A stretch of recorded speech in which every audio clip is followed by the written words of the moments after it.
بسم اللہ الرحمن الرحیم الحمد لأہلہ والصلاة لأہلہا قال اللہ تعالی فی کتابہ القدیم اعوذ باللہ من الشیطان الرجیم ولا تباشروہن وانتم عاکفون فی المساجد تلک حدود اللہ فلا تقربوها کذالک یبین اللہ آیاتہ للناس لعلہم یتقون صدق اللہ مولانا العظیم۔ خواتین و حضرات، آج 20 ماہ رمضان ہونے جا رہا ہے اور آج سے جو ایک اہم عبادت شروع ہو رہی ہے پورے عالم اسلام میں، اور جو ایک عظیم عبادت ہے ماہ صیام کی، اور جس عبادت کو جناب امام الانبیاء محبوب کبریا محمد مصطفیٰ صلی اللہ علیہ وسلم نے عملی زندگی میں دوام بخشا ہے، اور مسلسل اس عمل کو آپ نے اختیار فرمایا ہے، اور امت کے لیے اسے سنت موقدہ علی الکفایہ قرار دیا گیا ہے، بلکہ بعض فقہا کے نزدیک یہ فرض علی الکفایہ ہے۔ میری مراد ہے اعتکاف فی المسجد۔ دراصل اعتکاف کی 3 قسمیں ہیں۔ ایک اعتکاف نظر ہے، انسان کوئی نظر مانے، کوئی منت مانے کہ فلاں کام میرا ہو جائے گا، فلاں مراد پوری ہو جائے گی تو میں اتنا وقت یا اتنے دن یا اتنی راتیں ملا کر اللہ کے لیے اعتکاف کروں گا۔ تو یہ اعتکاف تو جو نظر اعتکاف ہے یہ واجب ہے، اور جب انسان کی مراد پوری ہو جائے تو اسے وہ پورا کرنا پڑتا ہے۔ دوسرا معروف اعتکاف جس کا تعلق ماہ رمضان کے ساتھ، بالخصوص عشرہ اخیر کے ساتھ، جس کی آج سے ابتدا ہو جائے گی، وہ خوش نصیب جو اعتکاف کرنا چاہیں گے اور رسول کائنات حضرت محمد مصطفیٰ صلی اللہ علیہ وسلم کی مبارک مقدس اور معتبر و مستند زندگی کو ایک ماڈل اور نمونہ سمجھ کر، جیسا کہ ارشاد باری تعالی ہے، لقد کان لکم فی رسول اللہ اسوۃ حسنۃ لمن کان یرجو اللہ والیوم الآخر وذکر اللہ کثیرا۔ اللہ کے رسول صلی اللہ علیہ وسلم کی مبارک زندگی میں تمہارے لیے اسوہ ہے، نمونہ ہے، ماڈل ہے۔ تو وہ خوش نصیب و عاشقان رسول صلی اللہ تعالیٰ علیہ وسلم، وہ اللہ کے پیارے اور عزیز بندے اس عمل کا آج سے آغاز کریں گے۔ مغرب کی نماز سے قبل انہیں اپنی مقامی مسجد میں یا جامع مسجد میں، جہاں 5 وقت نماز ہوتی ہو، جماعت کا اہتمام ہوتا ہو، اعتکاف کی نیت سے آ جائیں گے۔ مسئلہ یاد رکھیں، اگر کسی آبادی میں کوئی بھی مسلمان معتکف نہ ہو، اعتکاف نہ کرے، تو پوری آبادی پر اس کا وبال آ سکتا ہے اور گنہگار ہو جائے گی آبادی۔ لیکن اگر کچھ لوگ، کچھ خوش نصیب اس عمل میں شریک ہو جائیں، اعتکاف کر لیں اللہ کی رضا کی خاطر، رسول اکرم صلی اللہ علیہ وسلم کی سنت اور شریعت سمجھ کر، تو پوری آبادی کی طرف سے یہ اعتکاف ادا ہو جائے گا، اور اجر و ثواب میں انشاءاللہ پوری آبادی شامل ہو جائے گی۔ اعتکاف اخیر عشرے میں مغرب سے قبل مسجد میں داخلہ، اور پھر چاند رات جب عید کے چاند کی خبر آ جائے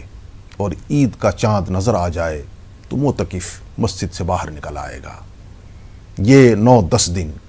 گویا کہ ایک معتکف اعتکاف کرنے والا دنیاوی معاملات سے، تعلقات سے، دنیاوی مشاغل اور مصروفیات سے اپنے کو الگ تھلگ کر کے اللہ کے دربار میں آ کر ڈیرا ڈال دیتا ہے، بوریا بستر ڈال دیتا ہے۔ جیسے کوئی کسی سخی کے دربار میں جائے اور دستک دے تو وہاں سے محروم اور مایوس نہیں لوٹتا، اسی طرح سے ایک معتکف جب سب کچھ چھوڑ کر علائق دنیاوی سے الگ تھلگ ہو کر اللہ کی بارگاہ میں آ کے ڈیرا ڈال دیتا ہے تو اللہ تعالیٰ اس سے راضی تو ہو ہی جاتے ہیں، اور پھر اسے جو عنایت اور کرم اور نوازش سے نوازا جاتا ہے، اس کا تو ہم تصور کی دنیا میں بھی خیال نہیں لا سکتے، ہم محسوس ہی نہیں کر سکتے، تصور بھی نہیں کر سکتے۔ رسول اکرم صلی اللہ علیہ وسلم نے روزے کی فرضیت کے بعد مسلسل ہر سال اعتکاف فرمایا۔ روایت میں آتا ہے کہ 1 سال اعتکاف رہ گیا، غالباً کسی سفر کا مرحلہ درپیش تھا، کوئی معرکہ درپیش تھا، جہاد درپیش تھا، لیکن اگلے سال آپ نے اس کی تلافی کی، 20 روز کا اعتکاف فرمایا۔ علاوہ ازیں رسول اکرم صلی اللہ تعالیٰ علیہ وسلم کا یہ بھی اسوہ اور آپ کی اتباع اور آپ کی پیروی میں آپ کے دنیا سے پردہ فرمانے کے بعد ازواج مطہرات، ہماری مائیں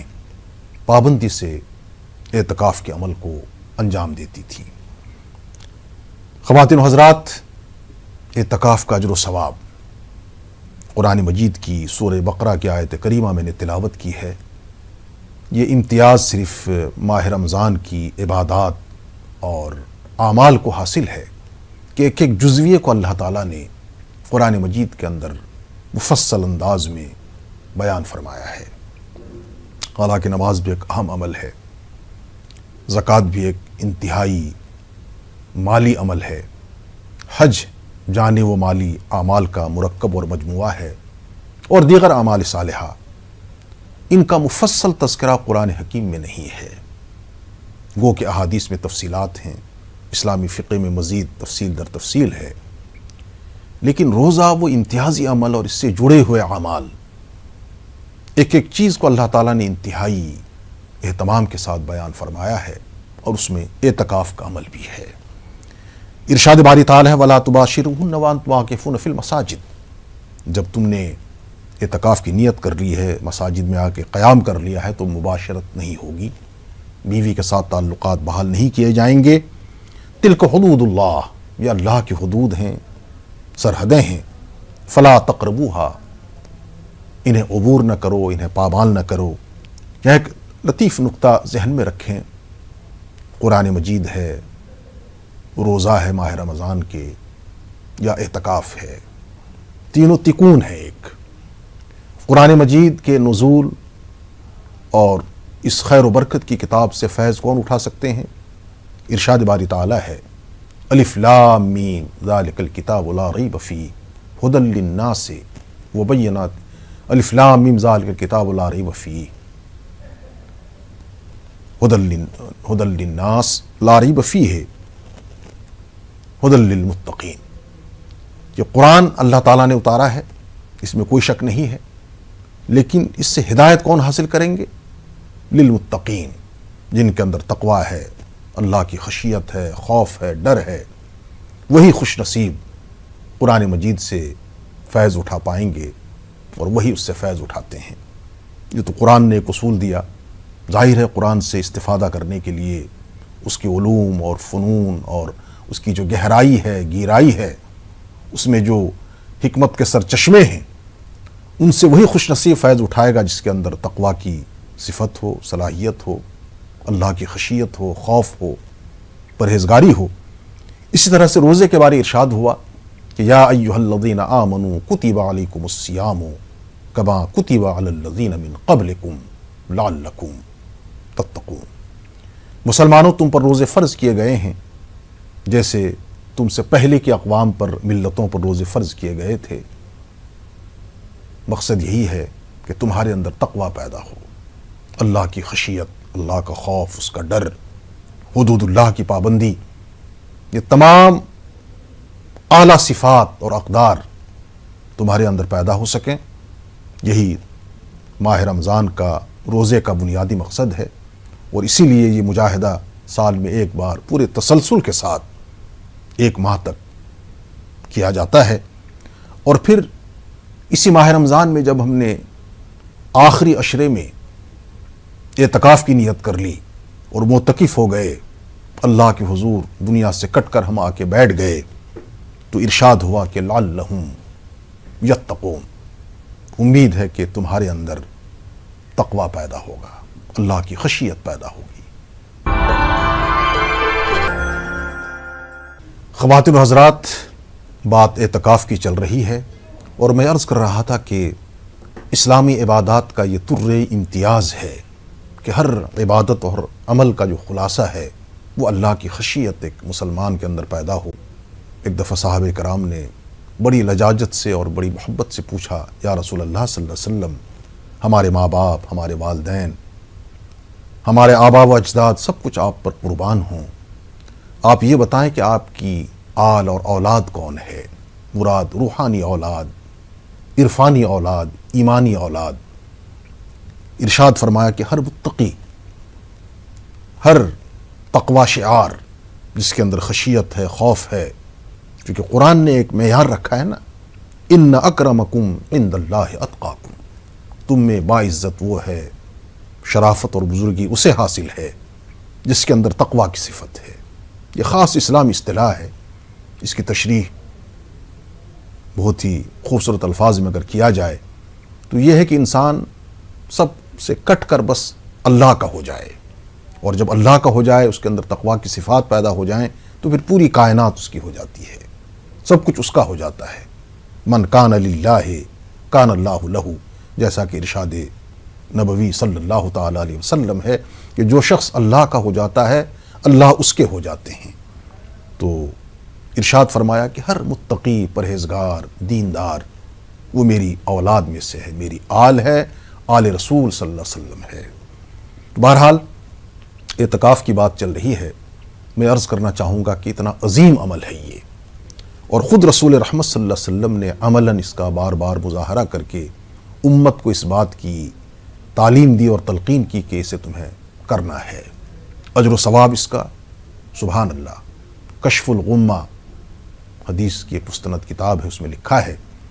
کہ جس خوش نصیب کو اعتکاف کی سعادت حاصل ہو گئی تو یک روزہ اعتکاف کا اسے اتنا اجر و ثواب ملتا ہے جیسے اس نے 2 حج اور 2 عمرے ادا کیے ہوں۔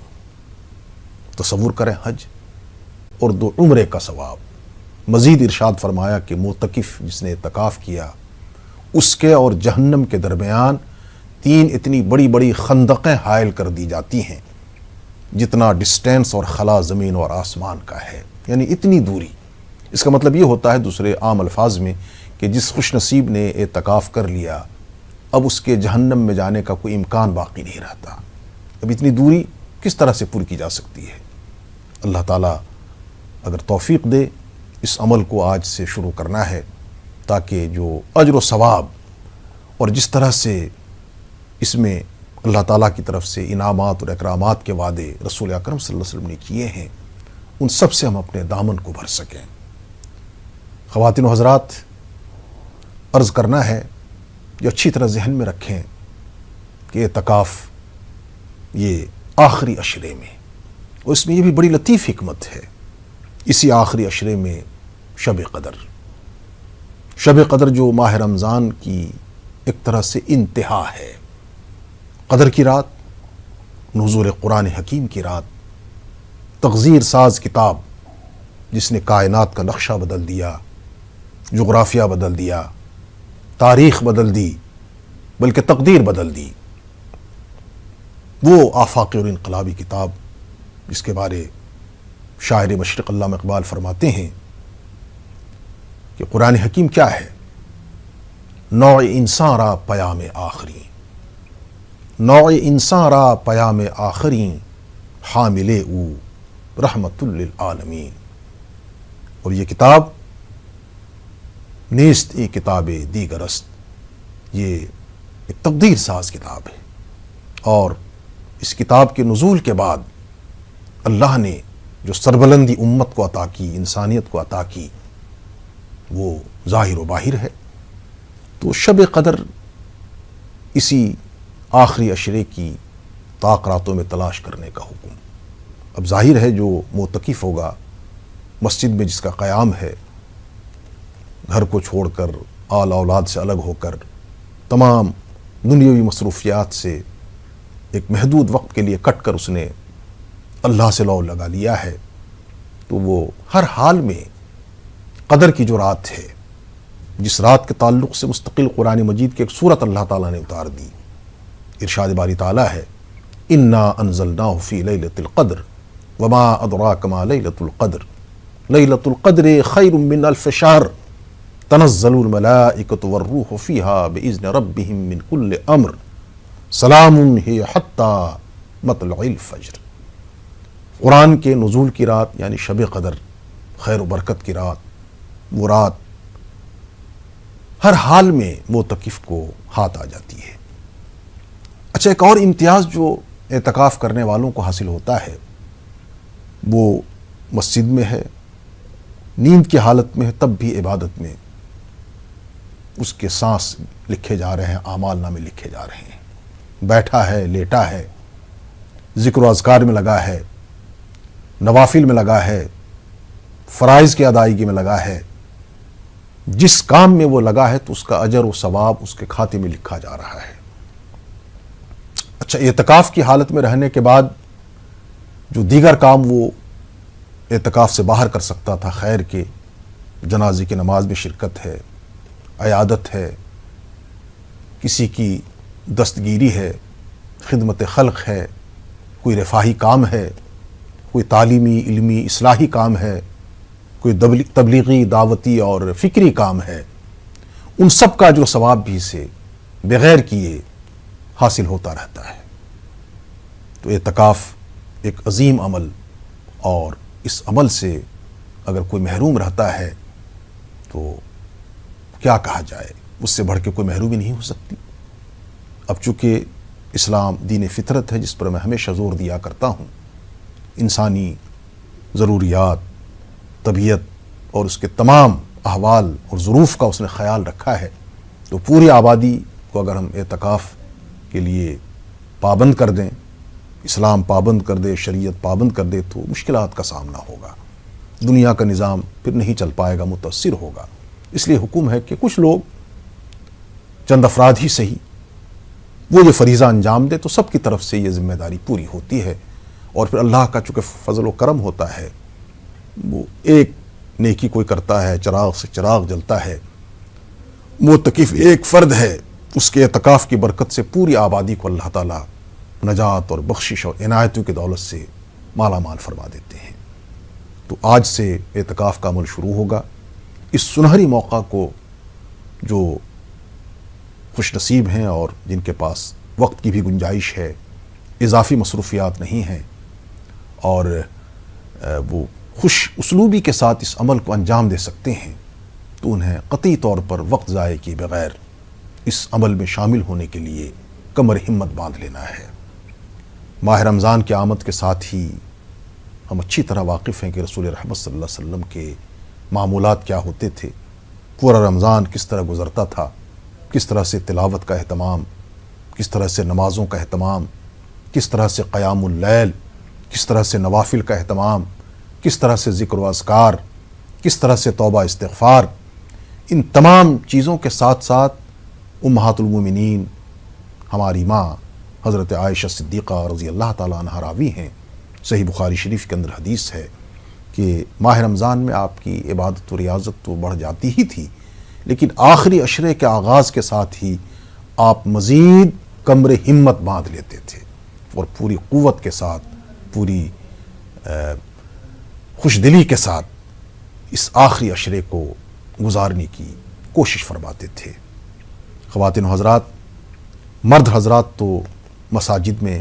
اعتکاف کا اہتمام کریں گی۔ اب خواتین کو چونکہ مسجد میں اعتکاف کرنا نہیں ہے، یہاں ان کے لیے سہولیات نہیں ہیں، وہ اپنے گھر میں وہاں وہ اس کا اہتمام کریں اور اعتکاف کی نیت کر کے بیٹھ جائیں، اور وہیں سے بیٹھ کر وہ رہنمائی بھی کر سکتے ہیں گھر والوں کی، بچیوں کی، بچوں کی، کچن کی،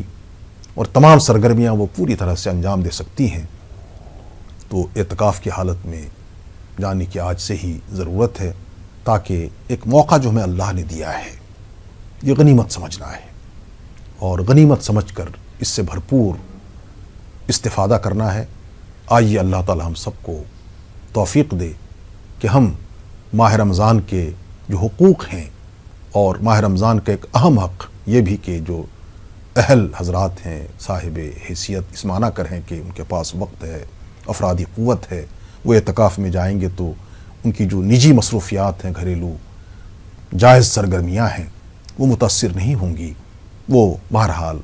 عزم اور نیت کے ساتھ اعتکاف میں آ جائیں، اور خصوصیت سے دعا کریں ملت اسلامیہ کے لیے،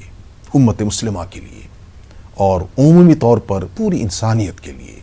آج جن مسائل کا سامنا مسلمانوں کو اور انسانیت کو درپیش ہے، اس سے اللہ سے خوش اسلوبی کے ساتھ نجات، سربلندی، انسانیت کا جھنڈا بلند رہے، اس کے لیے خصوصی دعاؤں کا اہتمام کریں۔ اللہ تعالیٰ آپ کے ہمارے اعتکاف میں آنے اور بیٹھنے کو قبول فرمائے، اور آپ کے معتکف ہونے کی برکت سے امت کو، انسانیت کو جن گوناگوں مسائل اور بحرانوں کا سامنا ہے ان سے نجات کی سبیل نکل سکے۔ وآخر دعوانا ان الحمد للہ رب العالمین۔